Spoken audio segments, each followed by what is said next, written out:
محترم حاضرین و ناظرین، آپ چند دنوں سے دیکھ رہے ہیں کہ سوشل میڈیا پر خلیفہ راشد حضرت عمر بن عبدالعزیز رضی اللہ تعالیٰ عنہ کی قبر کے بارے میں خبر گردش کر رہی ہے کہ ان کی قبر کی بے حرمتی کی گئی اور ان کی لاش کو نکالا گیا اور اس کی بھی بے حرمتی کی گئی اور نامعلوم مقام پر انہیں منتقل کر دیا گیا۔ تو میں آج انہی کے بارے میں چند باتیں آپ کے سامنے ان کی سیرت کے حوالے سے عرض کروں گا کہ یہ وہ حضرت عمر بن عبدالعزیز ہیں کہ جو بنو امیہ سے تعلق رکھتے تھے، اور آپ حضرت عمر بن خطاب رضی اللہ تعالیٰ عنہ کے بیٹے حضرت عاصم کی صاحبزادے ہیں، اور آپ کا نام عمر ہے اور آپ کے والد کا نام عبدالعزیز ہے، اور آپ کی والدہ کا نام ام عاصم اور ان کے والد کا نام عاصم ہے، اور ان کے والد کا نام حضرت عمر بن خطاب ہے۔ اور یہ وہ شخصیت ہے کہ جن کے زمانہ خلافت کو خلافت راشدہ کا نام دیا جاتا ہے، کہ ویسے تو خلفائے راشدین حضرت ابوبکر صدیق، حضرت عمر فاروق، حضرت عثمان غنی اور حضرت علی رضی اللہ تعالیٰ عنہم کو کہا جاتا ہے، لیکن حضرت عمر بن عبدالعزیز کو عمر ثانی بھی کہا جاتا ہے، اور آپ کی خلافت کے زمانے کو خلافت راشدہ کہا جاتا ہے۔ اور یہ وہ عمر ہے کہ جو 61 یا 63 ہجری کو مقام حلوان پر مضافات مصر میں پیدا ہوئے، اور نبی علیہ السلام کی خلافت، نبی علیہ السلام کے بعد حضرت ابوبکر صدیق، حضرت عمر، حضرت عثمان، حضرت علی، پھر حضرت امام حسن، پھر حضرت امیر معاویہ، امیر معاویہ کے بعد یزید کا دور حکومت آیا، پھر معاویہ بن یزید کا دور حکومت آیا، پھر اسی طرح آگے سلسلہ چلتا رہا۔ تو اس کے بعد سلیمان بن عبد الملک کے بعد آپ کا نمبر آیا حضرت عمر بن عبدالعزیز کا۔ عبدالعزیز وہ عظیم ہستی ہیں کہ جن کی آمد سے پہلے ہی ان کے بارے میں پیشن گوئیاں کر دی گئی تھی۔ حضرت عمر بن خطاب فرمایا کرتے تھے کہ میری اولاد سے ایک ایسا شخص ہوگا کہ جس کے چہرے پر داغ ہوگا اور وہ زمین کو عدل سے بھر دے گا، اور اسی طرح آپ کا یہ فرمانا بالکل سچ تھا، اور آپ فرمایا کرتے تھے کہ کاش میں اپنے داغدار بیٹے کا زمانہ پاتا جو دنیا کو عدل سے بھر دے گا، جیسے کہ اس وقت دنیا ظلم سے بھری ہوئی ہوگی۔ اور اسی طرح حضرت عبداللہ بن عمر فرماتے ہیں کہ ہم آپس میں یہ گفتگو کیا کرتے تھے، قیامت اس وقت تک قائم نہ ہوگی کہ جب تک حضرت عمر بن خطاب کی اولاد سے آپ ہی کی مثل خلیفہ نہ پیدا ہو جائے گا۔ اور حضرت عمر بن عبدالعزیز کا زمانہ ہو بہو حضرت عمر بن خطاب کے زمانے کی طرح تھا، اور حضرت عمر بن عبدالعزیز وہ عظیم ہستی ہے کہ جن کے زمانے میں بھیڑیا اور بکری ایک ساتھ پانی پیا کرتے تھے۔ حسن قصاب کہتے ہیں کہ حضرت عمر بن عبدالعزیز کی خلافت میں نے بھیڑیوں کو بکریوں کے ساتھ چرتا ہوا دیکھا ہے، اور میں نے کہا سبحان اللہ، بھیڑیا اور بکریوں کے پاس اور پھر نقصان نہ ہو۔ یہ سن کر چرواہے نے کہا کہ جب سر اصلاح پر ہو تو پھر بدن پر کچھ نقصان نہیں پہنچتا۔ اسی طرح ایک چرواہے کا ذکر ہے، وہ کہتے ہیں کہ میں حضرت عمر بن عبدالعزیز کے خلافت کے زمانے میں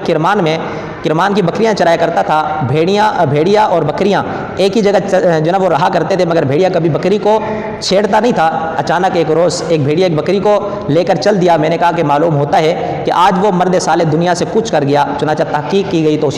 اسی دن آپ کا انتقال ہو گیا تھا۔ تو حضرت عمر بن عبدالعزیز اللہ تعالیٰ کے ایک مقرب بندے تھے، اور نہایت ہی صالح عبادت گزار تھے، اور اللہ رب ذوالجلال کے بہت ہی برگزیدہ بندے تھے۔ اور آپ کی گھر والی حضرت فاطمہ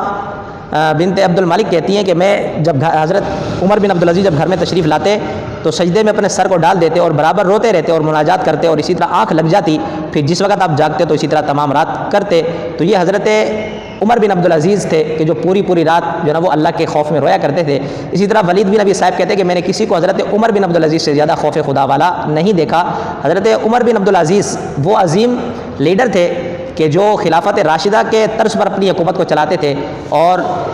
اس بات کو بھی آپ مد نظر رکھیں کہ خلافت سے پہلے آپ جو ہے وہ بڑے شاہانہ انداز میں رہا کرتے تھے، لیکن جیسے ہی آپ پر خلافت کا بوجھ آیا اور سلیمان نے وصیت نامہ لکھ دیا تھا کہ میرے بعد عمر بن عبدالعزیز کو خلیفہ بنا دینا، تو اس کے بعد سے آپ کے اندر بالکل تبدیلی آ گئی۔ کہتے ہیں کہ سعید بن سوید کہتے ہیں کہ حضرت عمر بن عبدالعزیز ایک دفعہ جمعۃ المبارک کی نماز پڑھانے کے لیے تشریف لائے تو آپ کے کرتے میں آگے اور پیچھے کی طرف چند پیوند لگے ہوئے تھے، تو ایک شخص نے عرض کیا یا امیر المومنین، آپ کو اللہ تعالیٰ نے سب کچھ دے رکھا ہے، آپ کپڑے کیوں نہیں بنواتے؟ تو آپ نے بہت دیر تک گردن جھکائے رکھی اور پھر سر اٹھا کر فرمایا کہ مالداری میں میانہ روی اور قدرت اور قوت کے وقت جو نا قصور معاف کر دینا یہ زیادہ افضل ہے۔ تو حضرت عمر بن عبدالعزیز کے جو خلافت سے پہلے بڑی شاہانہ زندگی گزارتے تھے، اور آپ کے بارے میں بڑا مشہور تھا کہ آپ جو ہے وہ مغرور ہیں، آپ بڑے متکبر ہیں، لیکن خلافت کے بعد آپ نے مسلمانوں کے مال کو اپنا مال نہ سمجھا، بلکہ آپ نے اپنا وظیفہ وہاں سے مقرر کیا، اور پھر آپ جو ہے نا وہ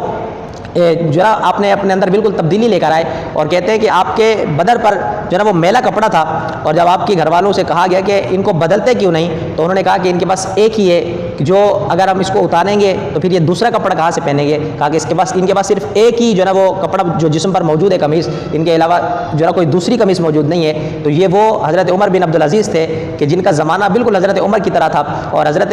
ابوبکر صدیق کی طرح خلافت راشدہ کا انہوں نے قیام کیا۔ تو یہ وہ عظیم لیڈر تھے کہ اللہ تعالیٰ نے جو عطا فرمایا کہ جن کو دنیا عمر ثانی کے نام سے یاد کرتی ہے، اور آج دشمنان اسلام اور دشمنان عمر بن عبدالعزیز نے ان کے ساتھ جو ہے نا وہ بہت برا کیا، اور ہماری یہ ذمہ داری ہے کہ ہم ایسے لوگوں کو کیفر کردار تک پہنچانے کے لیے انتظام کریں، اور یہ ریاست کی ذمہ داری ہے کہ ملک شام میں آپ کے ساتھ ایسا کیا گیا تو ہم جو بھی اسلامی ملک جو ہے نا وہ اپنا اقتدار سنبھالے ہوئے اس کی یہ ذمہ داری ہے کہ وہاں کی حکومت سے یہ مطالبہ کیا جائے کہ ہمیں وہ لوگ چاہیے کہ جنہوں نے ان کی جو ہے نا تذلیل کی، ان کی توہین کی ہے، تو ان کو کیفر کردار تک پہنچایا جائے۔ اور یہ وہ آفتاب مہتاب 6 سال تک جو ہے نا وہ مکہ مدینہ اور طائف کی جو حکومت آپ نے سنبھالی، اور پھر 99 ہجری سے لے کر سن 101 ہجری تک آپ نے پورے جو ہے نا وہ عالم پر، یعنی کہ جہاں تک بھی حکومت بنی امیہ کی حکومت تھی، جہاں تک خلافت کا نظام تھا، وہاں تک آپ نے جو ہے نا وہ نظام خلافت کو سنبھالا، اور بالآخر آپ جو ہے نا وہ سن 101 ہجری میں وفات پا گئے۔ اللہ رب ذوالجلال سے دعا ہے کہ اللہ تعالیٰ ہمیں عمر ثانی اور عمر اول یعنی کہ حضرت عمر بن عبدالعزیز، اور اللہ تعالیٰ ہمیں حضرت عمر بن خطاب جیسا کوئی حاکم عطا فرمائے، اور اللہ تعالیٰ تمام مسلمان حکمرانوں کو غیرت اور حمیت عطا فرمائے، اور اللہ تعالیٰ ہم تمام مسلمانوں کو بھی اتفاق اور اتحاد کی دولت عطا فرمائے۔ وآخر دعوانا ان الحمد للہ۔